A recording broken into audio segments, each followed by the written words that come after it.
So our mission is basically to save lives, okay? And the only thing that we do is to develop using, state-of-the-art deep tech, um, using tech to actually create devices and services which prevent accidents from happening.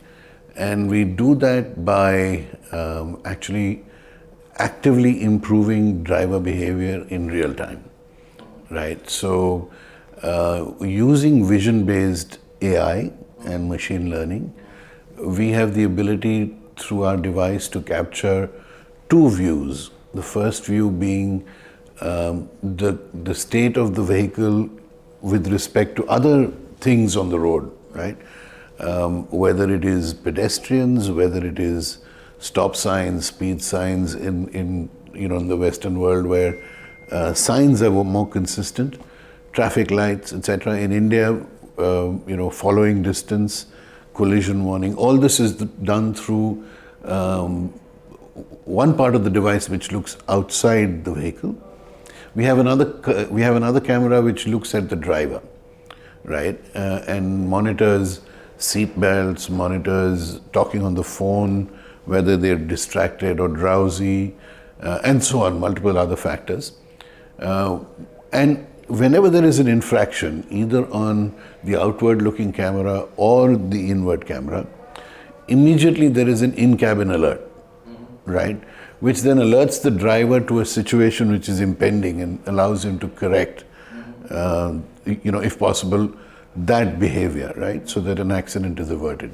At the same time, a minute-long video of that infraction gets transmitted to the cloud, right, where the fleet manager, if it's a commercial fleet, for example, the fleet manager can actually see what's happening and then take actions if necessary to correct either the driver behavior or, say, a regulation. For example, we have an alert for heavy snow or heavy fog or heavy rain, right? Whenever there is an alert like that, the fleet manager can then reduce the speed limit for that part of the fleet, so that you take care of the conditions and you drive safer. So multiple features like this, which automatically make the driver change his behavior, right? Also enable the driver to be coached. So we have a virtual coaching mechanism where at the end of every week on his mobile phone using the driver app, he gets 2 videos or 3 videos which were captured during that week where his driving was probably below par, right? And then we actually score the drivers. So each driver has a vested interest to increase his score, right? And we reward those with good driving behavior as well. So not only is it a carrot and stick, not only is it a stick, it is a carrot as well, so that people actually drive better. So it's a 360-degree kind of program. You alert the driver from impending accidents, right? Whenever there is an infraction, you record it, use it to coach the driver, and therefore get, around, how should I put it, a 360 loop where the driver actually realizes what he's doing and improves the driving behavior. So, that was a long answer to a very short question, but at the end of the day, we've had customers, and I have a couple of videos which I was hoping to present today. We have customers who've actually gone on record saying that their accident levels have dropped by 50%. And 50% is not a small number, right? We have customers like, some of the leading global oil and gas companies who have mandated in India that if our device is not functioning, their tanker truck will stop wherever it is on the side of the road until it gets fixed. Because that's the amount that they actually attribute to safety, right? So we are very encouraged by the fact that customers are seeing value, and we're really encouraged by the fact that we see huge adoption in India as well. So it's been really encouraging. Look, the challenge is really for the adoption of technology to become of mass scale, right? Right now, I think we're seeing, and I'm talking particularly about India. I'm not talking about the rest of the world. Right now, we are seeing customers. If you look at the customers as a pyramid, right? There is always the top section of the pyramid where people are progressive. People are willing to, invest in what they believe can give you returns. We see that happening very aggressively today. So large fleets have adopted and so on. I think the challenge really is for that adoption to go down the pyramid. While there's a lot of word of mouth that we're seeing already, which is pushing a lot of medium-sized fleets to adopt the technology, if we really want mass adoption, then I think there has to be some kind of a guideline or a regulation or a mandate.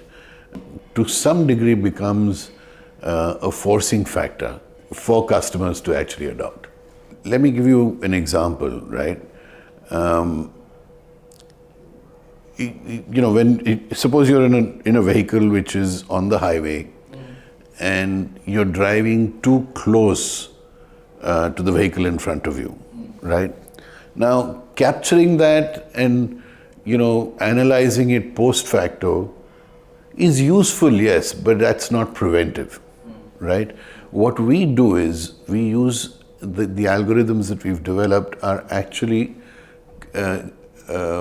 processed on the device, which is the camera device, are processed on the device in real time, and that real-time alert inside the cabin allows the driver to actually mitigate a risk, right? So when a driver suddenly hears a large beep and says, you're following too closely, automatically, his foot goes off the pedal.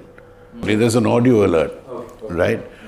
Which will either say, please pay attention or please slow down. So the driver is then able to take mitigative action in real time, right? That's the only way it can become preventive. In fact, we've gone a step further, right? If independently, if a guy is getting a little too close to the vehicle in front of him, that may not be a very severe situation, right?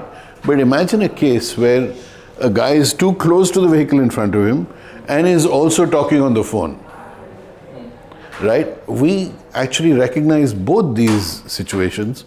They're two separate alerts. But now we figured out a way to say if those two alerts come within very close to each other in terms of time, then the severity of that alert is really high, right? So then the action that happens in real time is very different. You could have a loud beep, you could have a screech noise, you could have something which actually, gets the driver to wake up and take preventive action. So this is all happening in real time because of edge processing on the device itself. So globally, we've been very careful in terms of the markets that we've wanted to address. Globally, we started our business in the US and in India, right? And the philosophy was that if the device works in these two geographies, then it'll probably work well enough anywhere else that we want to go with. It was only after we actually got critical mass and got confidence that it works well everywhere, did we actually start expanding. So last year, we launched in Australia, New Zealand, in the UK, and in Canada. This year, we will launch in Germany, in Mexico, Japan next year, and so on. So we're very careful not to extend ourselves beyond what we can manage, because every new country or every new geography has its own uniqueness on the roads. We need to be able to train our device so that it gives a good customer experience. If my precision levels, AI is all about precision, right? If my precision level is not 90% plus, we don't believe that that's a good experience for customers. It's very easy to launch a feature. Imagine if you're on the road and if you had a following distance threshold which was the same as in the US, say 10 feet. In India, you'd be getting constant beeps in your cabin, right? Because our following distance is more like inches and not feet, right? So we've had to modify the device for India. Similarly, every geography has its own uniqueness, right? And that takes a little work to get across. And for us, the customer experience is super critical. If the driver starts getting too many alerts, he or she would lose confidence in the tech, right? And that's detrimental. We want drivers to actually embrace the technology and believe that it's an asset rather than Big Brother watching.